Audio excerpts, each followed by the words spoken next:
L'identité de Jack l'Éventreur enfin dévoilée. C'est possible ça? Comment j'ai chaud bordel, comment j'ai chaud. Ça va être encore une vidéo sur le thème de la brillance. Désolé, ça va être très très chiant.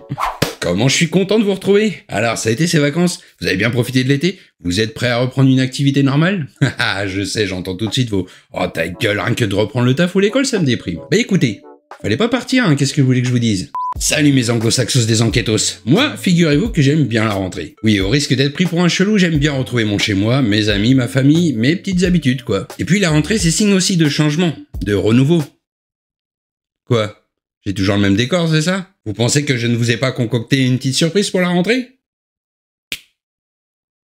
Non, c'est pas ça, pas de le gain. Oh pardon, j'ai dû me tromper. Ouais, c'est ça, ouais.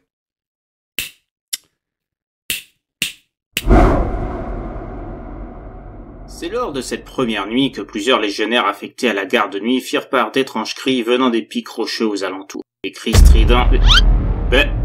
Qu'est-ce que tu fais là, Nanfer? Oh, salut Fab. Je sais pas, j'ai pas de Logan qui me fait n'importe quoi pour mon changement de décor, là. C'est pas mal ici, eh. Non mais, Nanfer, je travaille, là. Oh, pardon, je te laisse. Fab de la chaîne Histoire de l'Autre Monde, un conteur fou. Allez vous abonner. Nanfer! Oui, je me casse. Non mais quel boulet!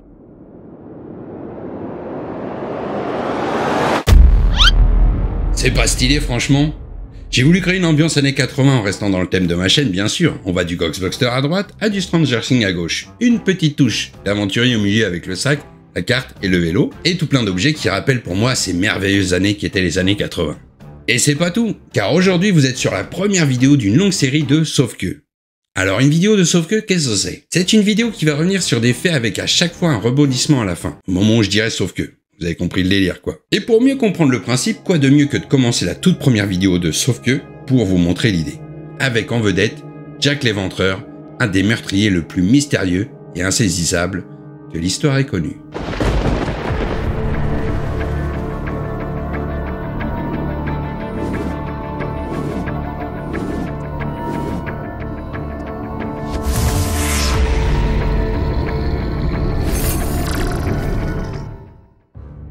Jack l'Éventreur est un tueur en série qui a sévi dans le quartier londonien de Whitechapel.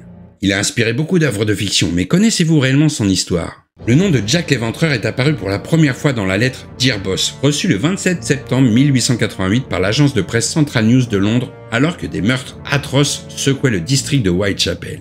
Alors avant toute chose, il me paraît important de vous parler de cette lettre, car elle parle des meurtres, mais surtout elle a été écrite par Jack l'Éventreur lui-même. La lettre dit ceci. Cher patron, j'entends toujours dire que la police m'a attrapé, mais ils ne m'auront pas de sitôt. J'ai bien ri quand ils ont fait leur intéressant en déclarant être sur la bonne piste. Cette histoire de tablier de cuir n'est qu'une vaste blague. J'en ai après les et je n'arrêterai pas de les éventrer jusqu'à ce qu'on me boucle. Du beau travail mon dernier boulot. Je n'ai même pas laissé à la fille le temps de couiner. Comment pourrait-il m'attraper maintenant? J'adore mon travail et je veux recommencer.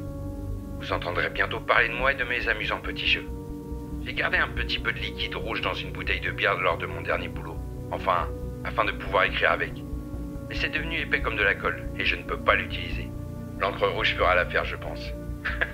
Au prochain travail, je trancherai les oreilles de la dame et les enverrai aux officiers de police, histoire de m'amuser un peu. Gardez cette lettre sous le coude, jusqu'à ce que je travaille un peu plus. Après, sortez-la. Mon couteau est si beau et si bien aiguisé que j'ai envie de l'utiliser tout de suite si l'occasion se présente. Bonne chance. Cordialement, Jack l'Éventreur. Ne m'en voulez pas d'utiliser un surnom. PS, je n'ai pas réussi à poster ça avant de m'être débarrassé de l'encre rouge sur les mains. Vraiment pas de chance. Ils disent que je suis un docteur maintenant. Cette lettre a largement été relayée par la presse, ce qui lui a valu une notoriété internationale et durable. 134 ans plus tard, Jack l'Éventreur fascine toujours autant le monde. Je pensais à un truc, là. On peut se demander s'il n'avait pas écrit cette lettre pleine de folie et d'arrogance, se donnant lui-même ce surnom. Est-ce que Jack l'Éventreur aurait existé en tant que tel?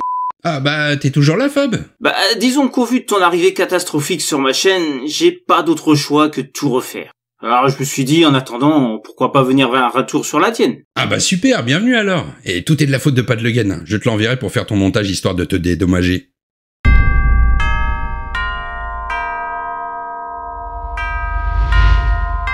Nous sommes en 1888, dans les rues de Londres. Plus particulièrement dans le district de Whitechapel. Le district est devenu de plus en plus surpeuplé, du fait d'un flux migratoire massif qui gonfla considérablement les populations des grandes villes. Les logements ainsi que les conditions de travail se détériorent, ce qui engendre de la violence, des vols et l'alcoolisme au sein de la population de Whitechapel. La précarité a poussé de nombreuses femmes à se prostituer pour survivre. À la fin de l'année, le Metropolitan Police Service, MPAS, recense environ 62 lupanars, c'est-à-dire des maisons closes, et environ 1200 prostituées au sein de Whitechapel. Jack l'Éventreur a donc malheureusement l'embarras du choix. À ce jour, en 2022, on ne connaît pas exactement le nombre de victimes de Jack l'Éventreur. Les experts qui n'ont jamais réussi à se mettre d'accord ont attribué 5 victimes à Jack sur les 11 meurtres commis dans Whitechapel du 3 avril 1888 au 13 février 1891. Les 5 meurtres canoniques, c'est-à-dire que les meurtres sont faits d'un tueur unique, ont été commis entre le 31 août et le 9 novembre 1888. Selon les spécialistes, le mode opératoire de Jack l'Éventreur se distingue par de profondes blessures à la gorge, des mutilations à l'abdomen et aux parties génitales, ainsi que des prélèvements d'organes internes et des mutilations faciales. Le mode opératoire parfait pour un nouveau compte sur ma chaîne. Les 2 premiers meurtres de Whitechapel n'ont pas été attribués à Jack l'Éventreur, car la première victime, Emma Elizabeth Smith, a dit à son arrivée à l'hôpital qu'elle avait été agressée par 2 ou 3 hommes qui l'ont volée et agressée. Elle mourra le lendemain matin des suites d'une péritonite, parce que ses agresseurs avaient introduit un objet tranchant dans sa nounoute, on va appeler ça comme ça sur YouTube, lui causant de graves blessures internes. La seconde victime, Martha Tabram, a été assassinée le 7 août 1888 de 39 coups de couteau. Avec la brutalité du meurtre et la date rapprochée de ceux de Jack l'Éventreur, la police a d'abord pensé que le meurtrier était ce bon vieux Jaco, avant de se rétracter car la victime avait été poignardée plutôt que tailladée à l'abdomen et à la gorge. Je vais à présent vous parler des 5 victimes de Jack. Et comment vous dire, c'est pas joli. Alors pour les plus sensibles, je vous conseille d'avancer la vidéo jusqu'à là. Bon alors attention à mon accent anglais. Les 5 victimes de Jack l'Éventreur sont Mary-Ann Nicol, Annie Chapman, Elizabeth Stride, Catherine Edove et Mary-Jane Kelly. Le corps de Mary-Ann Nicol a été découvert le vendredi 31 août 1888 vers 3h40. Sa gorge avait été tranchée de 2 coups de couteau et la partie basse de son abdomen présentait une profonde blessure. Quant à Annie Chapman, elle fut découverte le 8 septembre 1888 avec l'abdomen complètement ouvert, ses intestins placés sur son épaule. On découvrira plus tard que son utérus avait été retiré. Ensuite, Jack l'Éventreur est passé à la vitesse supérieure, en assassinant 2 femmes la même nuit. Le premier corps découvert vers 1h du matin est celui d'Elizabeth Stride. Sa carotide avait été sectionnée mais son abdomen ne présentait aucune blessure. Les enquêteurs ont supposé que le tueur avait été dérangé et qu'il n'avait pas eu le temps de terminer son travail. Le corps de Catherine Edove, la 4e victime, a été retrouvé 3 quarts d'heure après, sa gorge tranchée avec quelques organes posés à côté de sa tête. Jack lui a également retiré une partie de son utérus et un des reins n'a pas été retrouvé. Probablement que le tueur l'a emporté et on dit même qu'il l'aurait mangé.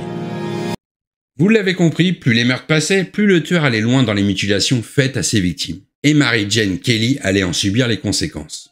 Elle a été découverte le 9 novembre 1888 sur son lit dans la pièce où elle vivait seule. Là, Jack l'Éventreur a eu tout le temps de s'en prendre à la malheureuse. Sa gorge a été profondément tranchée jusqu'à la colonne vertébrale, son abdomen avait été presque entièrement vidé de ses organes et ses seins avaient été coupés. Le tueur avait disposé les organes tout autour du corps de la victime et placé un sein, son utérus et ses reins sous sa tête. Les pauvres hommes qui ont découvert Mary-Jane Kelly ont été traumatisés à vie suite à cette vision d'horreur. Et on peut les comprendre car il faut déjà être un sacré malade pour s'en prendre à une femme, mais cet acharnement dépasse l'entendement. Mary-Jane Kelly sera la dernière victime attribuée à Jack l'Éventreur. Cependant, les meurtres n'ont pas cessé car 4 autres meurtres ont eu lieu après. Certains ripérologues ont pensé qu'il s'agissait bien de Jack l'Éventreur, car ils ont été commis à Whitechapel et en plus ils ont été particulièrement sordides. Mais le mode opérateur de Jack l'Éventreur n'a pas été respecté. Donc, d'autres ont pensé que les meurtres étaient le fait d'imitateurs pour brouiller les pistes. Dans cette affaire, plus de 2000 personnes ont été interrogées. Des assommeurs, des bouchers, des médecins et des chirurgiens ont été suspectés du fait des mutilations faites aux victimes, ainsi que la précision pour extraire les organes. Sur ces 2000 personnes, 300 ont été filées par la police et 80 ont été mises en prison. Ouais, faut dire qu'à l'époque, c'était pas le bon délire d'être suspecté. Les enquêteurs ont émis des tas d'hypothèses sur l'identité du tueur, sa profession, son statut social, mais ils n'ont jamais réussi à se mettre d'accord. Lorsque les meurtres ont cessé, ils ont pensé que Jack l'Éventreur était soit mort, soit en prison, ou alors même en hôpital psychiatrique. Mais dans tous les cas, ils n'ont jamais réussi à mettre la main sur son identité. Jack s'est alors évaporé, emmenant avec lui tous ses secrets. Sauf que, 2 chercheurs britanniques ont confirmé avoir trouvé son identité le 13 mars 2019, suite aux affirmations d'un certain Russell Edwards. 131 ans plus tard. Les gars, ils ont rien lâché en fait. Oui, c'est ce que j'ai pensé aussi, et je me demande même si ce n'est pas l'enquête la plus longue de l'histoire. Il s'agirait donc d'Aaron Kosminski, un jeune barbier d'origine polonaise âgé de 23 ans au moment des faits. Aaron est né le 11 septembre 1865 en Empire russe. Il émigre en Angleterre avec sa sœur et ses 2 frères en 1882, probablement pour fuir les pogroms de l'Empire russe. Aaron Kosminski avait été interpellé et interrogé au moment des faits, car il avait été reconnu par un témoin qui l'aurait aperçu dans une ruelle avec l'une des victimes. Et le témoin s'est ensuite rétracté, a priori parce qu'il ne voulait pas condamner à mort un juif comme lui. Donc Aaron a été relâché faute de preuves, bien qu'il était un des principaux suspects dans l'affaire. Scotland Yard avait décrit Aaron Kosminski comme quelqu'un de violent, paranoïaque et ayant des hallucinations.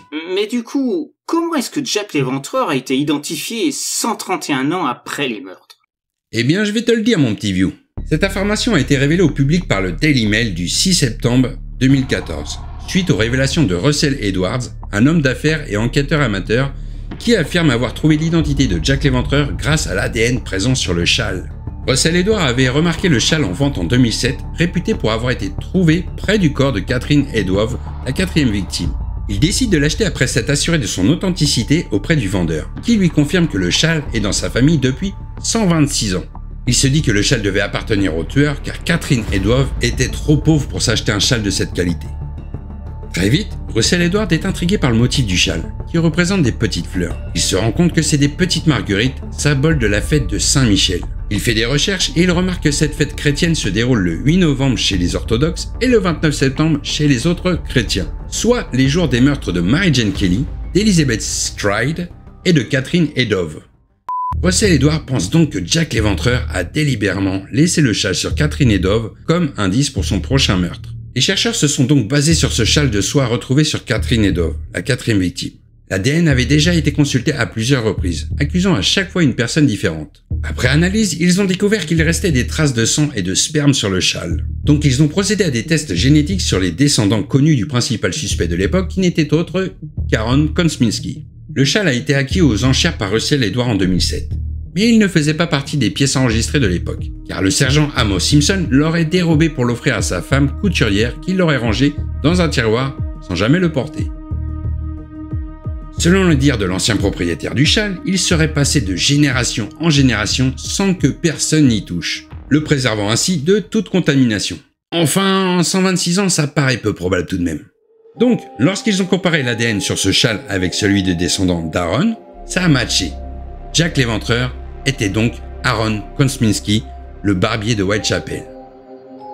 En 1890, Aaron fut interné en hôpital psychiatrique après avoir agressé sa sœur avec un couteau. Ça expliquerait donc pourquoi les meurtres ont subitement cessé. Donc ça y est, l'enfer. On connaît enfin l'identité de Jack l'Éventreur. Bah... pas si sûr en fait.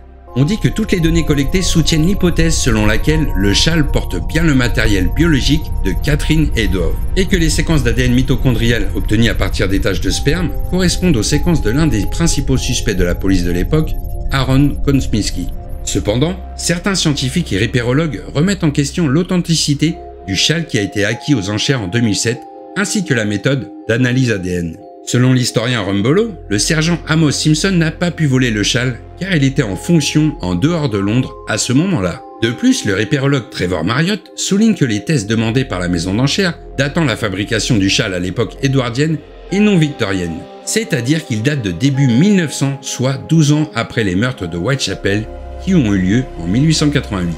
Alors oui, même si l'ADN d'Aaron Kosminski est sur le châle, ça ne prouve pas qu'il l'ait tué. Ça prouve juste qu'à un moment donné, ils ont eu une relation sexuelle, ce qui est probable étant donné que Catherine Edwove se prostituait et qu'ils vivaient dans le même quartier à la même époque. De plus, en 131 ans, le châle est passé de génération en génération, s'imprégnant tour à tour du matériel biologique des personnes l'ayant potentiellement manipulé. Donc rien ne prouve que le sperme retrouvé sur le châle appartient bien à Aaron Kosminski. Donc Aaron reste un suspect, et l'identité de Jack l'Éventreur est toujours inconnue en 2022, si je comprends bien. Oui Fab, même si Aaron Kosminski reste le suspect numéro 1, nous n'avons toujours pas de preuves concrètes qu'il s'agissait de Jack l'Éventreur. Et à mon avis, on n'en aura plus jamais. Sacrée affaire les amis. Quand j'ai demandé à Virginie d'enquêter sur Jack l'Éventreur, je me doutais pas que ça allait être aussi complexe. Quand j'ai reçu son résumé, j'ai failli m'évanouir. Non mais, comment un meurtrier aussi médiatisé a pu filer entre les pattes des policiers? Alors c'est sûr qu'à l'époque, il n'avait pas la technologie qu'on a aujourd'hui, mais quand même, ses lettres, les indices qu'il a pu laisser, sa méthodologie, personne n'a été foutu de lui mettre la main dessus. C'est quand même ouf. Bref, je crois qu'on va s'arrêter là et enterrer cette affaire pour de bon, car c'est l'histoire sans fin le truc. J'espère en tout cas que ce format vous aura plu. Si c'est le cas, faites-le moi savoir en mettant un pouce bleu, en mettant « Je suis un enquêtos » dans les commentaires si vous êtes encore là. Et si vous ne voulez pas manquer nos prochaines aventures, pensez à vous abonner, c'est gratos. Merci à Fab d'avoir participé à cette vidéo, ça m'a fait énormément plaisir de t'avoir avec moi Makai. Et quand tu veux, on se refait ça. Ouais, ben on va dire à la prochaine intervention catastrophique sur ma chaîne sûrement. C'était Enfer sur Paragost, je vous dis à très vite pour une prochaine vidéo. Allez, ciao!